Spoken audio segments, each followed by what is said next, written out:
ঢাকার ফরাসি দূতাবাস কি ভয় পেল এমন প্রশ্ন করছে, কারণ ইউরোপিয়ান দেশটির ঢাকায় অবস্থিত দূতাবাসের আচরণ দেখে।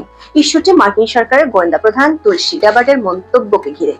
ভারতে বসে তুলসী মন্তব্য করেছেন, বাংলাদেশের পরিস্থিতি নিয়ে উদ্বিগ্ন মার্কিন প্রশাসন। এর মন্তব্যকে ভিত্তিহীন ও বিভ্রান্তিকর বলে প্রতিক্রিয়া দিয়েছিল বাংলাদেশের অন্তর্বর্তী সরকারের প্রেস উইং। প্রতিক্রিয়া আর পাল্টা প্রতিক্রিয়ায় জমে উঠেছিল নেট জগৎ। বিষয়টি আরো জমে ওঠে যখন একেবারে নজিরবিহীনভাবে ঢাকার ফরাসি দূতাবাস প্রধান উপদেষ্টার প্রেস উইং এর পোস্টে শেয়ার দেওয়ার পর দুদিনের মধ্যে কূটনৈতিক চাপে পড়ে ফরাসি দূতাবাস শেয়ার করা পোস্টগুলো ডিলিট করতে বাধ্য হয়েছে। সূত্রের খবর হলো, এ নিয়ে তুলকালাম কাণ্ড ঘটেছে দূতাবাসের 4 দেয়ালের মধ্যে। চাকরি হারিয়েছেন বেশ কয়েকজন কর্মকর্তা। এর মধ্যে ঘটে গেছে ঢাকার মার্কিন ও ফরাসি দূতাবাসের মধ্যকার এক পশলা ঝড়। ভেস্তে যেতে বসেছে ফ্রান্স থেকে অন্তর্বর্তী সরকারের বিমান ও সামরিক সরঞ্জাম কেনার প্রকল্প। চলুন যাওয়া যাক বিশ্লেষণ। US director of national intelligence বা ডিএনআই এর পরিচালক হলেন তুলসী গ্যাবার্ড। 16 মার্চ দিল্লি সফরে গিয়েছিলেন বিশ্বের প্রভাবশালী দেশগুলোর গোয়েন্দাদের সম্মেলন রাইসিনা ডায়ালগে অংশ নিতে। 17 মার্চ ভারতের দুটি সংবাদ মাধ্যমকে দেওয়া সাক্ষাৎকারে বাংলাদেশ সম্পর্কে এক তথ্য বোমা ফাটান যুক্তরাষ্ট্রের প্রেসিডেন্ট ডোনাল্ড ট্রাম্পের বিশ্বস্ত সহযোগী তুলসী গ্যাবার্ড। সাক্ষাৎকারে তুলসী বাংলাদেশের বর্তমান পরিস্থিতি নিয়ে ট্রাম্প প্রশাসনের কড়া অবস্থান তুলে ধরেন। বলেন, বাংলাদেশে হিন্দু, বৌদ্ধ, খ্রিস্টান ও অন্যান্য ধর্মীয় সংখ্যালঘুদের উপর দীর্ঘদিন ধরে খুব বাজেভাবে নিপীড়ন, হত্যা ও নির্যাতন হচ্ছে। মার্কিন সরকার, প্রেসিডেন্ট ট্রাম্প ও তার প্রশাসনের জন্য এটি একটি প্রধান উদ্বেগের বিষয় হয়ে দাঁড়িয়েছে। বাংলাদেশে ইসলামিক খেলাফত প্রতিষ্ঠার চেষ্টা চলছে বলে সতর্ক করেন তুলসী গ্যাবার্ড। তিনি বলেন, প্রেসিডেন্ট ট্রাম্পের নতুন মন্ত্রিসভা এবং বাংলাদেশ সরকারের মধ্যে আলোচনা সবেমাত্র শুরু হচ্ছে, তবে এটি এখনো প্রধান উদ্বেগের একটি বিষয়। কাল বিলম্ব না করে তুলসী গ্যাবার্ডের মন্তব্যের ব্যাপারে প্রতিক্রিয়া জানায় বাংলাদেশের অন্তর্বর্তী সরকারের প্রধান উপদেষ্টার প্রেস উইং। প্রতিক্রিয়ায় বলা হয়, তুলসী গ্যাবার্ডের মন্তব্য বিভ্রান্তিকর ও ক্ষতিকর, যা বাংলাদেশের ভাবমূর্তি ও সুনামকে আঘাত করে। প্রধান উপদেষ্টার দপ্তর থেকে বলা হয়, তুলসী গ্যাবার্ডের মন্তব্য নির্দিষ্ট কোনো প্রমাণ বা অভিযোগের ভিত্তিতে করা হয়নি। এটি একটি গোটা দেশকে ভুলভাবে উপস্থাপন করে। প্রধান উপদেষ্টার দপ্তরের এই প্রতিক্রিয়া ফেসবুকে পোস্ট করা হয়। সেই পোস্ট শেয়ার করা হয় ঢাকার ফরাসি দূতাবাসের ফেসবুক পেজ থেকে। যুক্তরাষ্ট্র ও বাংলাদেশ সরকারের মধ্যে বিবাদমান কোনো ইস্যু নিয়ে ফরাসি দূতাবাসের এমন পোস্ট শেয়ার করার ঘটনা নজিরবিহীন। ফরাসি দূতাবাসের এমন পোস্ট দেখে সামাজিক মাধ্যমে আলোচনা সমালোচনার ঝড় ওঠে। যারা ডক্টর ইউনূস সরকারের সমর্থক, তারা বিষয়টিকে ইউনূসের বৈশ্বিক কূটনীতির সফলতা হিসেবে মন্তব্য করেন, আর বিরোধীরা বিষয়টি নিয়ে ফ্রান্স এম্বাসির এমন ভূমিকার সমালোচনা করেন। তাদের অনেকে সংখ্যালঘু ইস্যুতে ফরাসি দূতাবাসের ডক্টর ইউনূসের সরকারের অবস্থানকে সমর্থন করায় সমালোচনা করেন।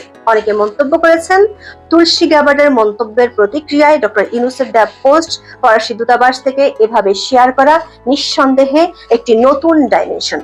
অনেকে বিষয়টির জন্য ফ্রান্স এম্বাসিকে জঙ্গিবাদের সমর্থক বলেও সামাজিক মাধ্যমে মন্তব্য করেছেন।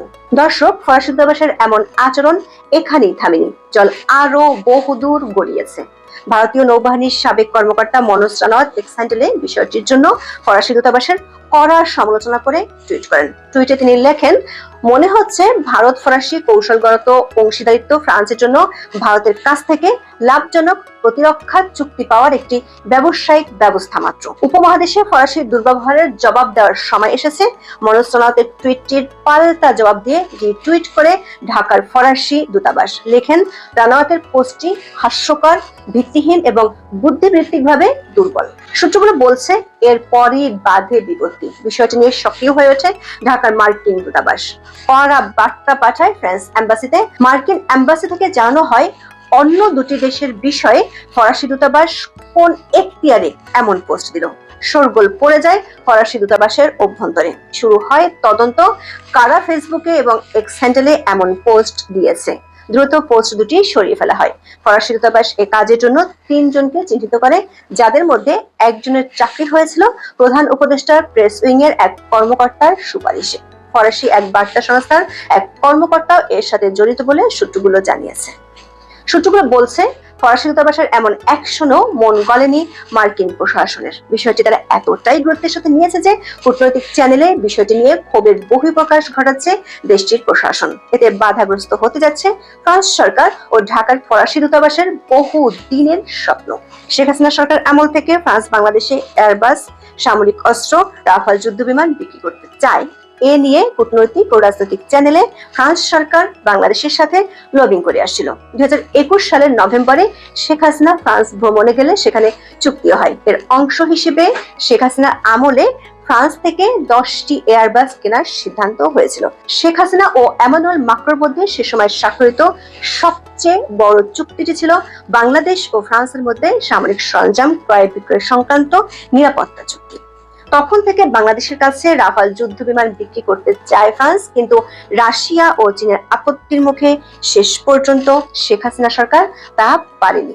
তাছাড়া রাফাল যুদ্ধ বিমানের দামও একটি বড় ইস্যু ছিল, কারণ প্রতিটি রাফাল যুদ্ধ বিমানের দাম $300 মিলিয়ন। ডক্টর ইউনূস ক্ষমতা নেওয়ার পর আবারও রাফাল যুদ্ধ বিক্রি করার প্রচেষ্টা শুরু করে ফ্রান্স। তবে সূত্রের খবর হলো ইউনূস সরকার আশা দিলেও তা বাস্তবায়ন করতে পারেনি। বাংলাদেশ সরকার চীন থেকে জেটেলসি যুদ্ধ বিমান কেনার প্রক্রিয়া এর মধ্যে চূড়ান্ত করে ফেলেছে। তারপর রাফাল যুদ্ধ বিমান বিক্রির বিষয়টি নিয়ে সরকারের বিভিন্ন পর্যায়ে প্রচেষ্টা চালিয়ে যাচ্ছেন বাংলাদেশে নিযুক্ত ফ্রান্সের রাষ্ট্রদূত মেরি মাস্তোপুই। কিন্তু সবশেষ ঘটনায় মাস্তোপুইয়ের তৎপরতা হোঁচট খেল।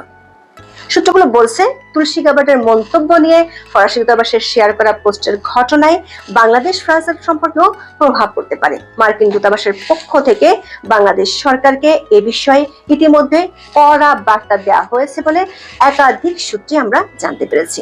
এছাড়া বাংলাদেশ সরকারের পক্ষ থেকে কাদের প্রভাবে ফরাসি এম্বাসি এমন কাণ্ড ঘটিয়েছে সে বিষয়ে জানাতে বলা হয়েছে। কূটনৈতিক সূত্রগুলো বলছে বিষয়টি কূটনৈতিক দৃষ্টিকোণ থেকে শুধু নজিরবিহীন নয়, বিব্রতকর। হিন্দু ও সংখ্যালঘু ইস্যুটি ভারত এবং বাংলাদেশের সম্পর্কের জন্য খুবই স্পর্শকাতর। এর মধ্যে তুলসী গাবার্ড দায়িত্ব নেওয়ার পর প্রথম বাংলাদেশ সম্পর্কে মন্তব্য করেছেন।